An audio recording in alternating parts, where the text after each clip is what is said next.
Hello, my friend, from my home to yours. All the very, very best. I know that many of you are going through some very tough times, and if that's you today, I hope you'll hang around and perhaps receive a word of encouragement, something that might lift your spirits, especially those of you who find yourselves heavy-hearted, missing somebody for whom you have such a deep love. I'd like to share a story with you about a beautiful family who also went through a very devastating time and how God's promise of ultimate restoration got them through it. The McCombs were the picture of the all-American family. 2 young, beautiful children, a terrific marriage. Jonathan worked ranches. Laura sold pharmaceuticals. They were God-fearing, happy, busy, and carefree. But then came the storm. Rain was in the forecast, but a once-in-a-century flood, no one saw it coming. The Blanco River rose 28 feet in just 90 minutes. And it roared through the South Texas hill country, not far from where I live, taking homes, taking cars, taking bridges. Jonathan and his family sought safety on the second floor of the cabin in which they were staying.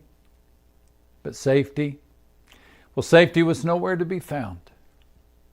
The house was yanked off of its foundation. They found themselves clutching a mattress, riding the white water. Jonathan survived, but no one else did. When my wife Deanlin and I visited him in the hospital, he could hardly move from the pain. But the broken ribs and the broken hip were nothing in comparison with his broken heart.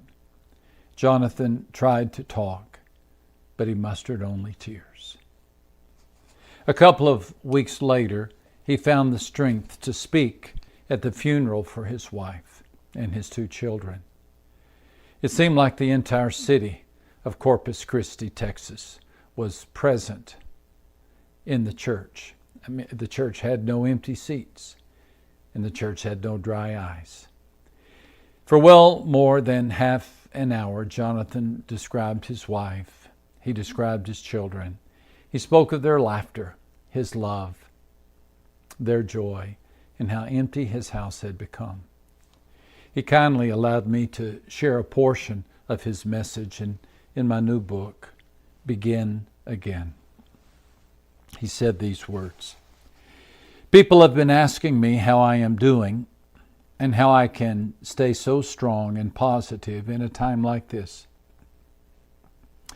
I have told them that I have been leaning on my family, my faith, and most importantly, my faith.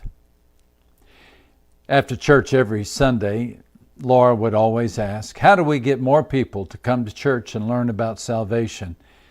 Well, Laura, what do you think? They're here." A particular verse that I have loved over the years has also helped me. "Trust in the Lord with all your heart, and lean not on your own understanding." I have no explanation for why such a tragic event like the flood takes place and lives are lost. But I know that God is not going to give us anything that we can't handle. And I know that we're here for a little while. But trust me, if I could have every bone broken in my body to have them back, I would do it. But it is not our call.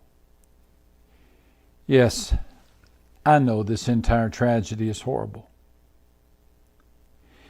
And I have been angry. I have been upset.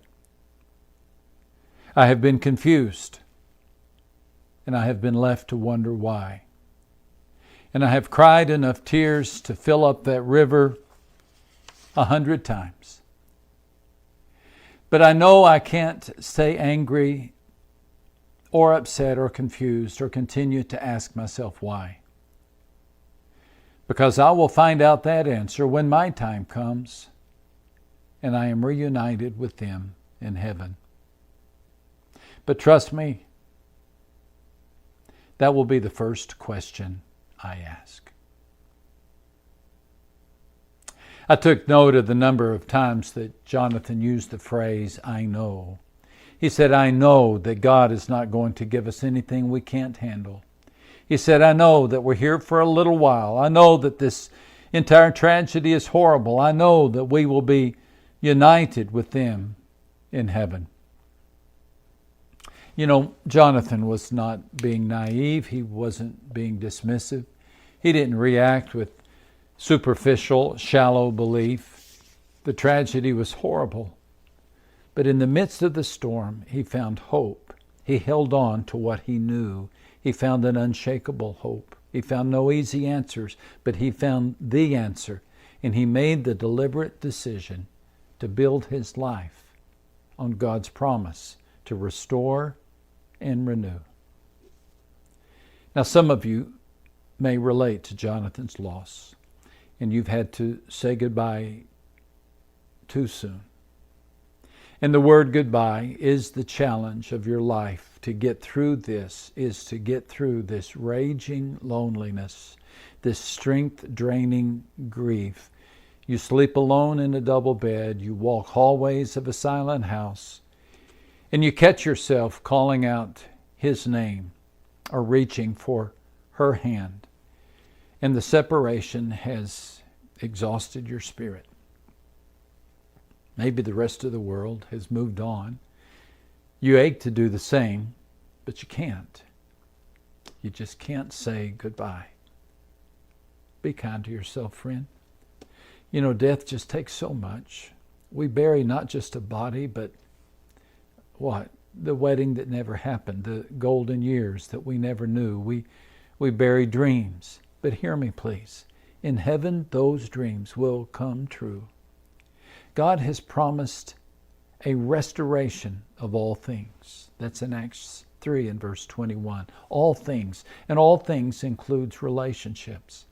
Our final home will hear no goodbyes. We will speak of the good book. We will remember the good faith. But goodbye, that word will be gone forever.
For today, please just take hold of God's ultimate promise to restore and renew all things. Let God's promise change you. Let this promise give you a renewed vision for your life. And to the degree that you accept God's vision, you'll get through this. You'll get through any circumstance. And you'll go from sagging to seeking, from mournful to hopeful. From dwelling on goodbyes to anticipating hellos. Friend, please take hold of this sustaining hope. The hope that death is not the end. And let this hope re-energize your spirit today as you begin again.